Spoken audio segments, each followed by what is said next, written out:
Henry David Thoreau wrote, "If one advances confidently in the direction of his dreams and endeavors to lead the life which he has imagined, he will meet with a success unexpected in common hours." These words by Thoreau have inspired me ever since I first read them as a teenager. At one point, I had this message framed and displayed on my desk to serve as a reminder that with hard work, self-confidence, a greater vision, and time, I could certainly set out and achieve any goal that I set for myself. The quote became a go-to source of encouragement for me. And I set various expectations and objectives for myself, and I would qualify each idea against that quote to ensure that the decisions that I made were in line with the type of life that I wanted to live. I saw myself helping others, becoming an educator, and sharing my life in support of a greater cause. Admittedly, there was a shiny black Dodge Viper on that list, but we'll see where time goes. I don't have it yet. I did sincerely want to become a soldier and serve my country. At 17 years old, I received parental consent and joined the Army National Guard.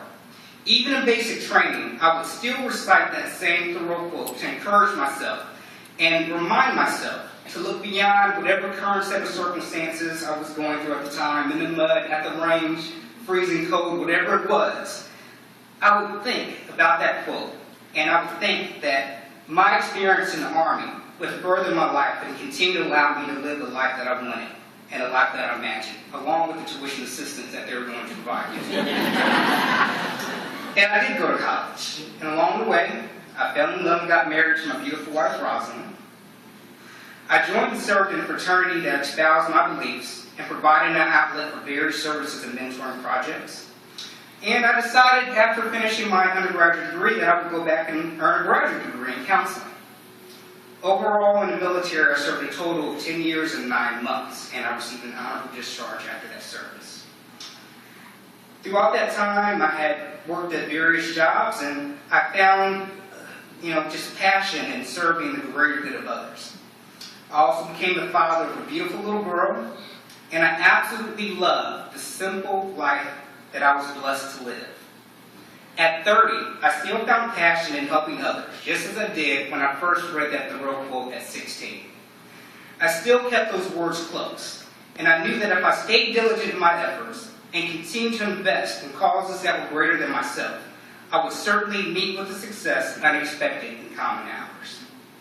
At the same time, I began to notice that I would fatigue easily, and soon enough, I struggled to accomplish some of the most basic tasks. I was often too weak to play with my newborn daughter. I'm going to make it through it. My work suffered. I no longer had the energy to volunteer or to participate in volunteerism, and I frequently became absent from family events. And finally, the quality of my life became minimal at best. I sought medical help throughout these various symptoms, and with the assistance of absolutely wonderful physicians, specialists, nurses, MRI techs, and all the other medical staff surrounding me, I was ultimately diagnosed and began treatment for Crohn's disease and primary sclerosing cholangitis, a disease of the bile ducts that causes inflammation and subsequent obstruction of the bile ducts in the liver.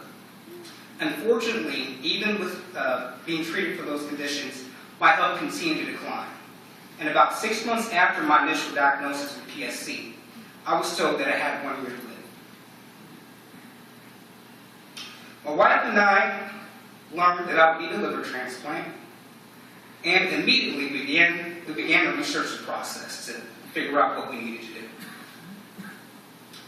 At that time in my life, I could no longer recite that Thoreau quote that provided so much inspiration for me over the years. My source of inspiration had actually become a terminal sentence, because my common hours, promised to me by Thoreau in my mind, were literally falling away. I experienced a full range of emotions, and I was heartbroken, confused, and upset with the predicament that I found myself in. The possibility of facing such a severe illness was never in my vision, of course. With such devastating news, I grappled with the fact that I would likely not live to see my daughter turn 3.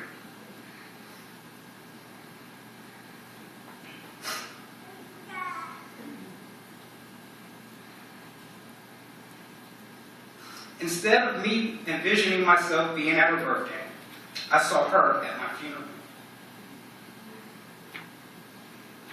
I thought of my wife becoming a single parent, and I thought of how her taking time away to help and care for me throughout all of my sickness had already delayed her completing her PhD with her cohorts, though she would never admit that fact to me.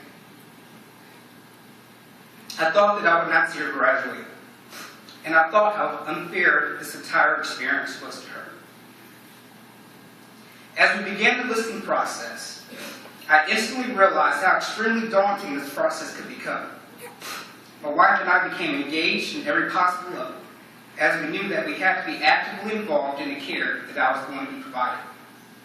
At one point, while looking through the stacks of documents I had collected, I took a step back from my own individual experience, and I thought about all of the people working in concerted effort and who were committed to my wellness. Taking this perspective truly put the process in an entirely new light. I realized how absolutely fortunate I was to be working with extraordinarily competent and caring professionals. I found that even though it was an emotionally overwhelming experience, I found ease and comfort in working with people like many of you here today, who work in very stressful environments, with people who are facing the most challenging times of their lives, yet still find a way to provide a patient experience that is thorough, friendly, and welcoming. My wife and I would often discuss when driving to the transplant clinic in Lexington how surprised we were to find that the overall experience actually became enjoyable. We mused that we were going to see our friends at the clinic. This was because we truly were made to feel that we were part of a larger family. Our overall wellness was being thought of and cared for. I just wasn't being treated for medicine. And even though I knew, thank you. And even though I knew that there were corridors full of exam rooms with other patients waiting, the service provision that I received was so excellent. I often felt as if I was the only patient being cared for. And I'm so thankful for such a positive experience.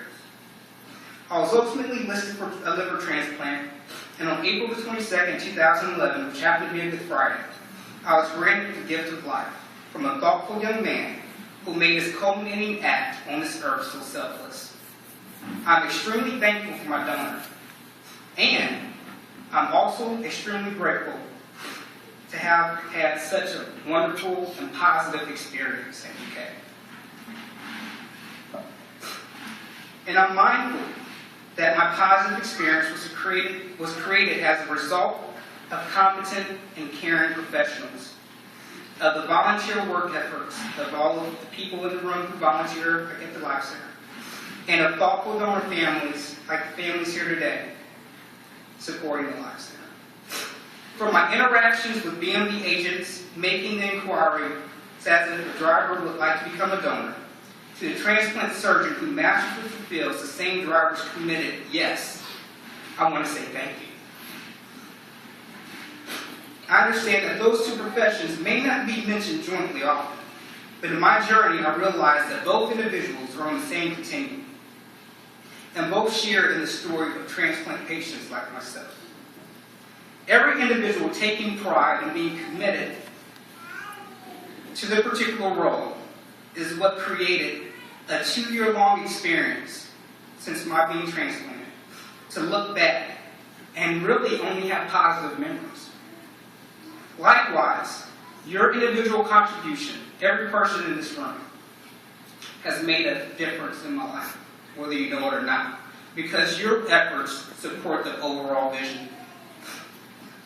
The Donut Life Ambassadors working tables at various events, community educators, volunteers in the field, and people like all of you again.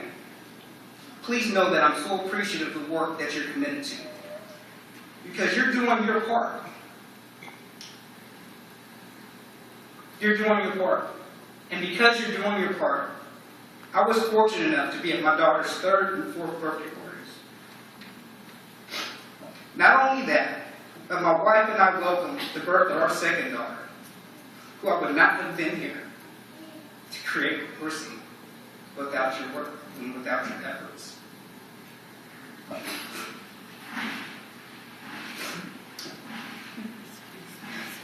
Thank you.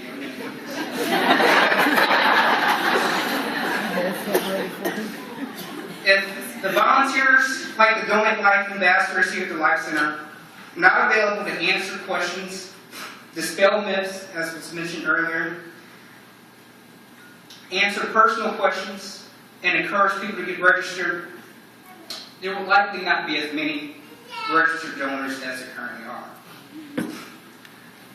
For the recovery team members, donation advocates, and healthcare workers, thank you for being engaged in such incredible and selfless work. I know that your work is challenging and that you often encounter people in these very, very challenging intersections of their own life. And that's hard. It's harsh on your life. And there's probably very little family work-life balance in their family points. But know that because of your efforts, people like me, a father who was too weak and fatigued to hold his newborn child 4 years ago, has gotten his strength back. And now I'm the active parent that I would like to be. And just yesterday, I was camping out at a local school to ensure that my daughter would be guaranteed registration at a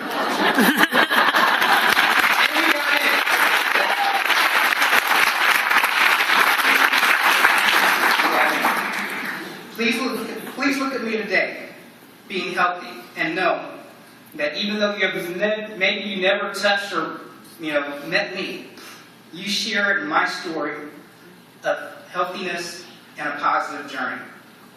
For the donor families, registered donors, and charitable givers, and many of the friends of tissue and organ donation here today, I want to say thank you for your commitment to life. Whatever your affiliation may be, please know that because of you, your loved one's decision has renewed my quality of life. And I'm welcoming new adventures that I never would have thought of before, including even skydiving. I think there's a picture of there, which was an amazing experience, and you should do it yourself. I additionally want to thank the LifeCenter and their amazing staff for every dimension and aspect that they're involved in. Thank you for your professionalism, your candor, your volunteer training, and creating such a welcoming atmosphere. There's no easy task within your responsibility, and because of the support of an organization like yours, a match was found for me. And because of your work, I was able to attend my wife's dissertation defense and her doctoral commencement. I was committed to living to see those two events, and I'm overjoyed to have been there to do so. To my wife Rosalind and daughters Madeline and Gwendolyn, thank you for being on this journey with me. I can now continue to live out my vision of helping others, and I'm glad to add the volunteer efforts here at the LifeCenter into that vision. To close, I want to provide a slight amendment to the words that I began with.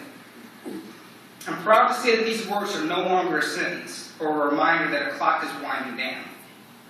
And if you would, please accept these words as a gift from me and a charge to you to continue your work of saving lives and being excellent in your given field. In a time of challenge, or when your contribution seems inconsequential, please know that the result of your efforts can be found in my story and in the story of others like me who are alive today because of your commitment to life. So as you advance confidently in the direction of your dreams, and you endeavor to lead the life in which you imagine, you certainly will meet with success unexpected in common numbers. Thank you.